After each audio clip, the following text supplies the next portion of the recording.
ለምን ትምህርት አልሄድሽም? ትንሽ ስራ በዝቶብኝ ነው። ስራው በኋላ አይደርስም ነበር? ቤዛ ዛሬ አትሄጂ ብዙ ስራ ስላላለችኝ። እሺ ስሪ በቃ። ለምንድን ነው ልጅቷ ትምህርት ያልሄደችው? እሷ ደግሞ ተማረች አልተማረች ምን ትጠቅማለች? አልገባኝም። ጧት በካፋ ስራ ምሳር ይሻላታል። ቤት ሄዶ ነው? ትምህርት ቤት ሄዷል። ከነገ በኋላ ትምህርት እንዳይሄድ። ምን ማለት ነው? እየቀለድክ ነው? አልቀለድኩም። እንዴት አልቀለድኩም ማለት? ልጅን ከሰራተኛ ጋር እንዴት ታወዳድረዋለህ?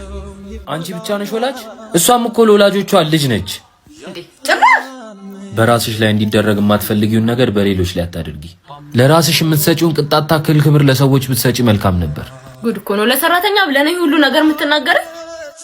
ለሰራተኛ ስለ አይደለም መናገር። ካምቧ ላይ የጸባይሽን ካላስተካከል እኔና አንቺ አብረን መቀጠል አንችልምሽ። እንዴ ዮናስ! ዮናስ! ሁሉም ሰው እኩል ነው። ሰው መከበር ያለበት በሰውነቱ ነው።